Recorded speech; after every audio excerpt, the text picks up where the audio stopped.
Welcome to the second annual Glassdoor Employer Branding Summit. It's wonderful to see your smiling faces this morning. How many of you were here last year for the first annual Employer Branding Summit? Only there's a handful of you.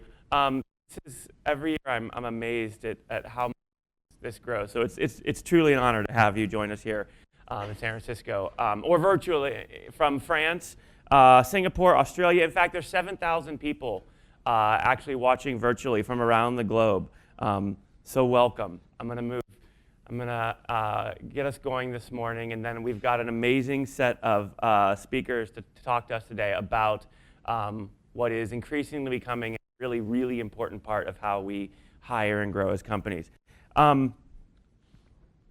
It's important because more than ever, employer branding is more than a business or marketing decision. It's a human decision. It really is about how we as companies and as institutions relate to the human beings that make up the body of these institutions.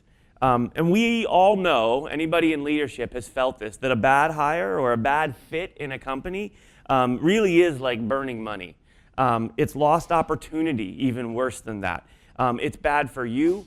We started the company because we knew, I had felt this in the companies I built before, how bad it was for companies when you ended up in the wrong fit. But also data now, we have hard data on how bad it is for people when bad fits happen, how it affects them, how it affects their relationships, how it affects their health. But despite that, there's so little information to help them make these really, really important decisions before Glassdoor.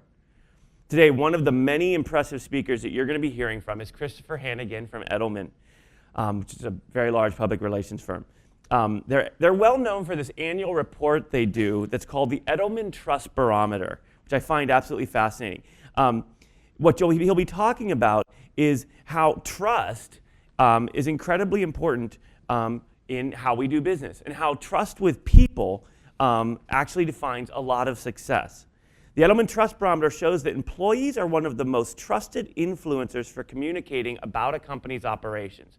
In fact, it turns out that your employees, if you ask people like, who do you trust to tell me about a company and its cultures, about a third will say employees are the ones that are the most important in conveying the truth about a company and their operations, which actually makes them more powerful than even the CEO, who has about 25% say the CEO is important in talking about the mission or vision or values of a company. So it turns out that employees are actually a fair amount more powerful than senior leadership in terms of communicating information that helps to build at the lowest levels trust with candidates, with customers, with employees and partners around brands, employer brands. Nearly 1 in 3, hold on. So Robert Wolcott of Kellogg School of Management helps reinforce the importance of trust as it relates to brand by saying, brands earn trust by being authentic and by being seen as authentic.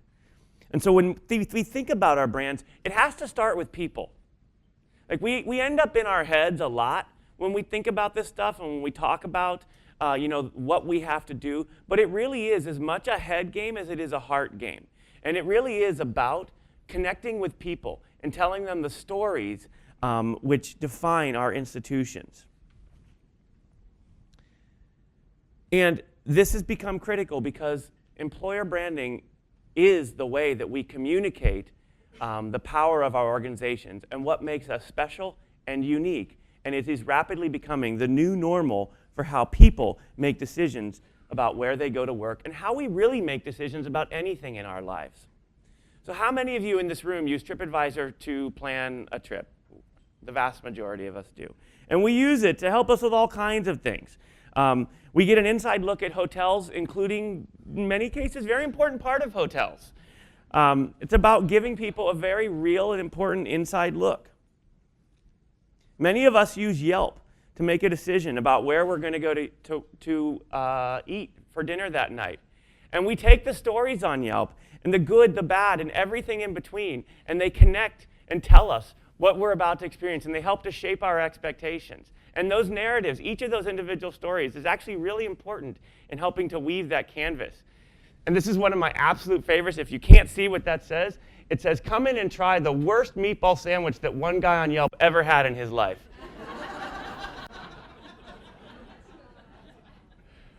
Which I think is just beautiful branding in terms of standing out and differentiating.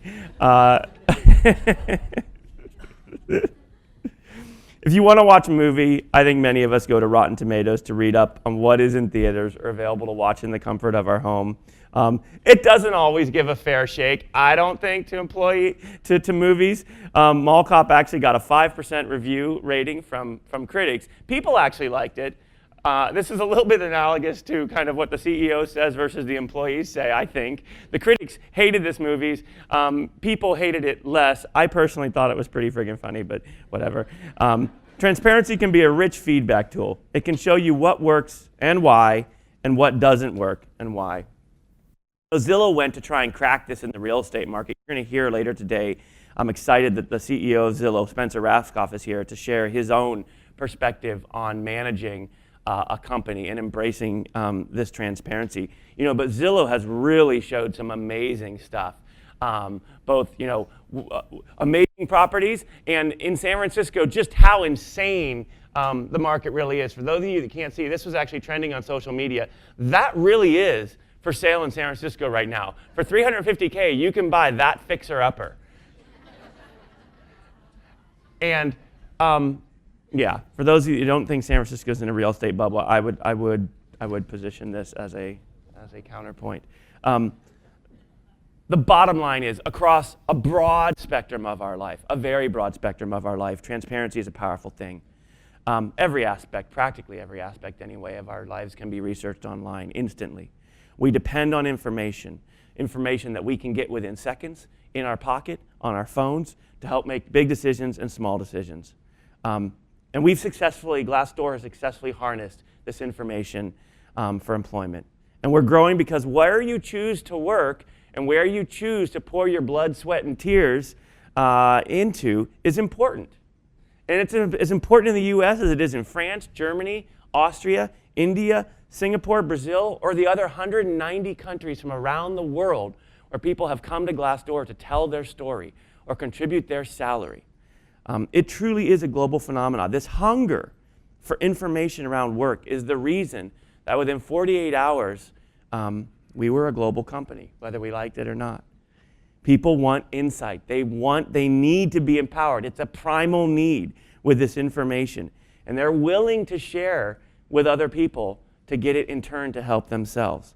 That's the power of transparency. That's really what we did. We built an infrastructure that allows people to help other people make these important decisions in their lives in a way that we never, ever could do. We don't help anybody understand a company, actually. It's people helping others understand the companies that they work in. And it matters. It matters at all stages of your company. It's important to your employees, to your candidates, no matter where you are within the employment space.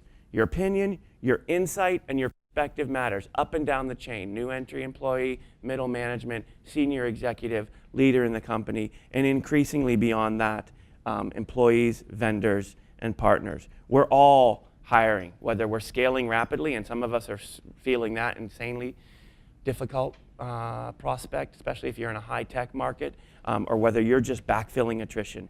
We all are feeling the war for talent that is taking place outside of these walls. So let me tell you what happens when you manage your brand well and when you allow these stories to be told next to the jobs. We get what we call the UGC phenomena. I was lucky enough to be part of the travel business a decade ago and watched TripAdvisor have this effect.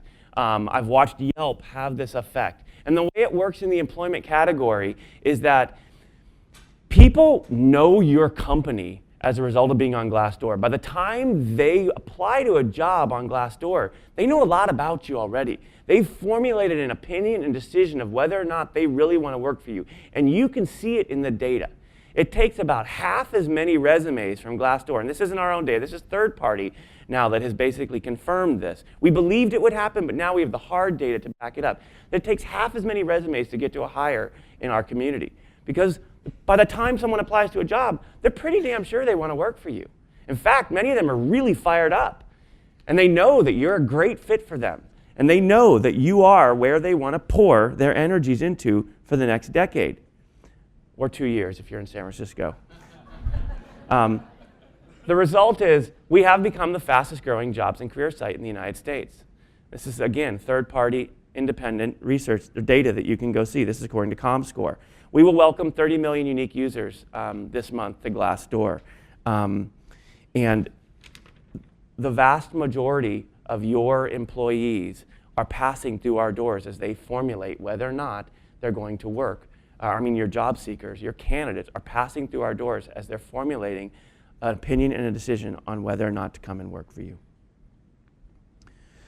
But as you navigate this new world, I really want you to remember that job seekers they need to hear from the real you. They want to talk to someone real. They want the authentic scoop. And the more authentic the experience, the better the impression that the people evaluating, applying, and interviewing to your company will have. It turns out the vast majority of people are more likely to apply to a job if the employer actively manages their brand, if they're engaged as part of this two-sided conversation, if it's not a one-way kind of talk and there's nothing coming back, if you demonstrate your humility and your willingness to engage and listen to what people are telling you, your strengths and your weaknesses, where you shine and where you absolutely are the best and where you fall short and you have opportunity. If you do that, just by virtue of literally engaging and having the humility to listen, you increase the likelihood people are going to apply to your jobs and be a part of your company and your journey. Clients of ours like Cisco, Ernst & Young, Cigna, there are a few of the 2,600 plus of our clients that leverage our platform to manage their employer brand adjacent to their open jobs to better reach and attract the talent that they need for where they are. Representatives from another 50,000 employers have claimed their company profile pages on Glassdoor and are now directly engaging with employees and candidates on Glassdoor. There's 500,000 companies or so on Glassdoor that have data. And now about 10% of them literally have an authorized person from the company on the other side engaged and listening. A powerful output of managing your brand around your job listings is increased trust. Transparency and visibility into your company and culture is helping your company hire and grow. And that's important because your employer brand matters to more than just job candidates.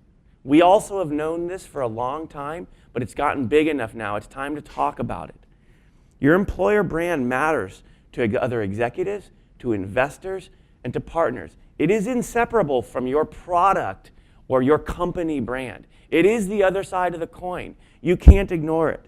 The reputation you have as an employer is attached to your company's overall brand and reputation success. In fact, there's been economic research done by our own Glassdoor chief economist, Dr. Andrew Chamberlain, and other independent studies like those done by Motley Fool that show time and again we see people outside the employment industry paying attention to what employees and employers are having to say. And they're using it to quantify and to evaluate how successful a business, a CEO, or its leaders will be in the short and the long term. I rarely meet an investor, and I talk to a lot of investors these days, public and private, that does not start their conversation with me by saying how they use Glassdoor to help them evaluate a company as an investment decision. Because they know that the relationship between a senior management and the rank and file employee all the way up and down the chain is the only thing that creates value in companies, particularly in today's knowledge economy. And the stronger that relationship, it really is a competitive advantage. It's not fluff. It's not something that helps you hire. It does help you hire better, but it's deeper than that. It actually is going to help you. We've seen glimpses of this over the years. We've seen glimpses in Southwest Airlines. We all remember when they were this new airline where people actually loved working there, which was shocking for the airline industry. And then we flew it, and we were like, this is different. This is amazing. These people actually don't hate their lives. And you could feel it. And that was a glimpse into what the future was to be. And we've seen it in other brands and other great companies over time. By the same token, executives and their businesses will suffer if they don't focus on more than their goods, services, and bottom line results. The formula for success must take into account employees, not just how many or what they cost or how much they produce, but how satisfied they are and how connected they are and how they understand your vision and where you're trying to get to. Yes, they will produce more. Yes, you will actually be able to hire them for less if your brand is strong. We know that now too. Or put the other way, you'll have to pay a premium and compensate with cash if your brand is weak.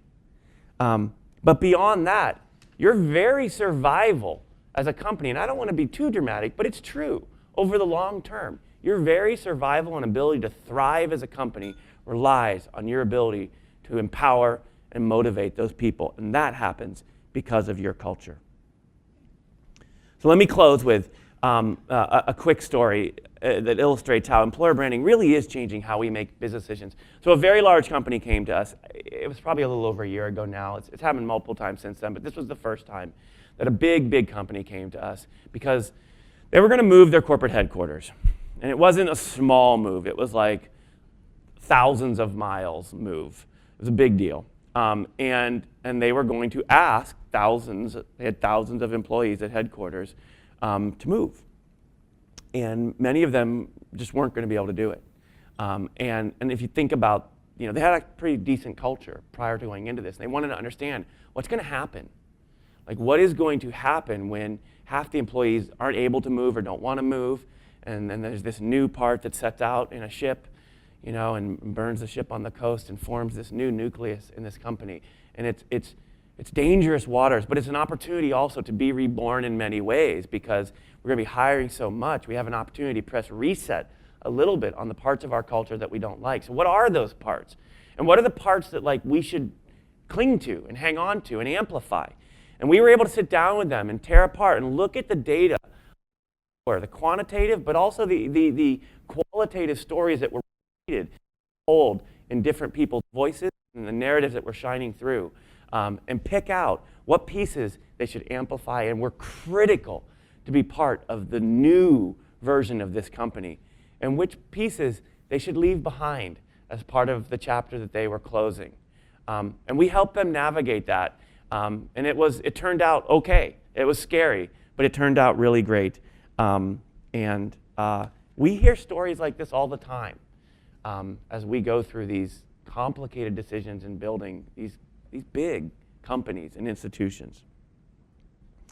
It's my belief that companies who do understand the value of employer brand as part of your overall brand and reputation, how that fits in and cannot be separated, like the ones you're going to hear from today, that will thrive and will disproportionately benefit from the new normal, the new age that we're going into of transparency. Your employer brand will help you hire today and tomorrow. It will help you execute better. It will help align your organization. It will help your culture thrive and grow. If your company's not yet thinking about managing your employer brand, I invite you to start. It's not too late. We all take the first step. Begin to engage, begin to listen, approach it. Have the humility to approach it and to listen. Chances are your competitors are doing so.